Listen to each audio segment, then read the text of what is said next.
What's going on, everyone? Welcome to Movie Emporium's TV review of the Apple TV Plus original series, Murderbot Season 1. This will follow Episode 3, which is called Risk Assessment, and is directed by Fraser. Okay, ladies and gentlemen, this was a pretty disappointing episode just because it feels like it should have been longer. They're definitely leaving it off on a cliffhanger for the next week's episode. It's not like I didn't have fun. I just think after the last two episodes, I think this is a little bit of a downer because it takes so much time to get going. It takes so much time to get to its location that when it gets to its location, the episode is over because it's only 23 minutes long. And I feel like they needed to cut down the episode count for this series. So maybe they did like 45 minutes per episode, because what this episode is basically they're on a ship. They're going to the place where the Delta unit is at to figure out what's going on, why nobody's answering. And it's mostly just them on the ship outside of Garathian and the girl that almost got eaten, who basically try to figure out whether Murderbot is sentient. Every time they say something, he gives like a snide remark like Alexander Skarsgård does. But there's not much to what's going on because it literally is him commenting on what they're talking about,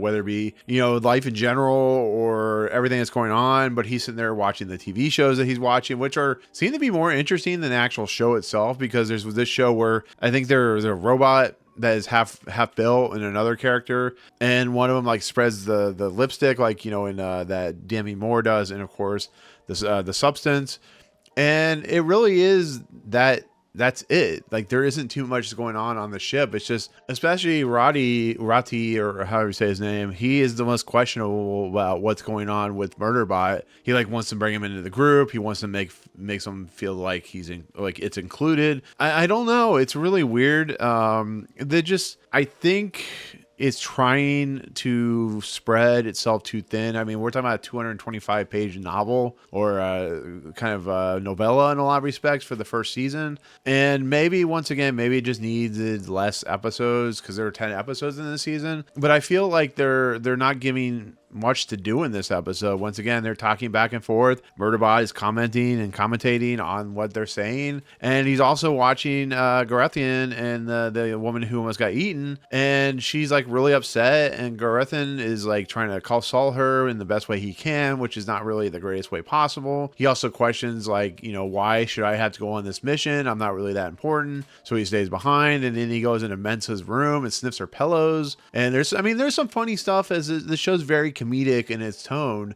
and very dry-witted when it comes to what it's trying to do, but it really is getting a little strained. I feel like Chris Weitz and Paul Weitz are having to juggle not enough material and try to make it interesting. It's not till that when they get to that planet where things kind of really seem interesting. They get to a planet with like a bunch of crabs, which the Rati stays behind because Murderbot's like, well, we should have someone stay behind as a security protocol, which is kind of similar to what, like, when they're doing the State of the Union address, someone stays behind and stuff like that. And I like some of the stuff that Rati is doing, because he's commenting about how he had no weapons training, he's an idiot, and they're like, well, you're still on the mic. He's like, oh, and he still keeps talking anyways.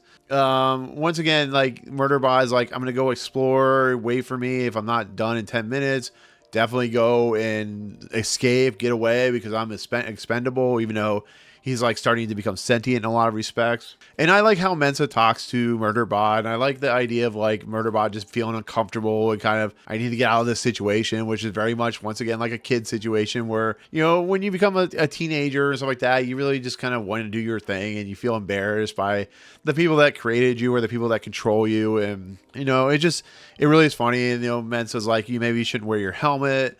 And he's like, well, I'm a security bot or whatever. It's good stuff. And once again, they go to the planet. I love the look. There is like, these weird like ideas and weird kind of flora and fauna. And I love the geysers and stuff like that. I love the crabs, which is just a really cool idea. And he walks in as he gets left behind as they go back to the ship, and he is confronted with a massacre of sec units, a massacre of human beings. It basically seems like there has been some kind of devastation. Somebody like behind the scenes has been doing something, and he comes across a sec unit.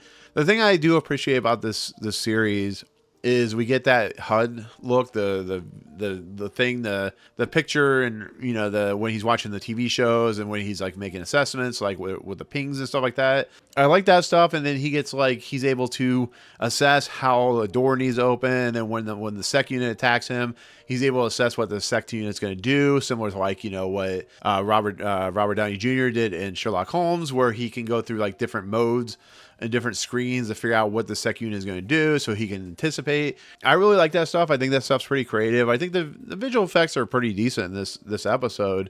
And he's able to take down the sec unit and kill it. And then, of course, the end of the episode has to have a cliffhanger where we see a sec unit, but it is a pure black sec unit, like in black, you know, chrome armor or whatever. What is going on? Who is controlling these sec units? What has caused this mass hysteria, I guess you could say. It's good stuff.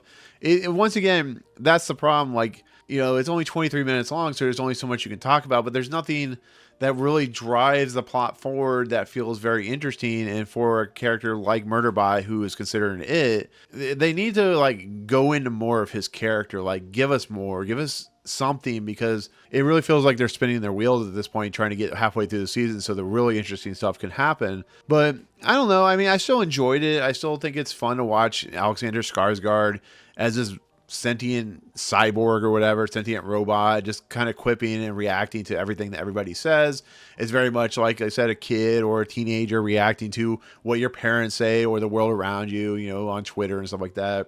But yeah, I mean, that's kind of it. Once again, it's not a very long review, but there's some fun stuff with the Murderbot. There's some fun stuff with the characters, but it's not enough. And when we get to the eventual on the planet, it's only like 5 minutes of the episode, and therefore maybe next week is going to be much better. Maybe it's going to have a whole bunch of cool stuff. Who is this chromed black armored sec unit that we see? And yeah, that's pretty much it on Murderbot. Once again, there's back and forth between the characters, and that's kind of where it lands. So with that said, that is going to be my take on Risk Assessment, the third episode of the first season of Murderbot.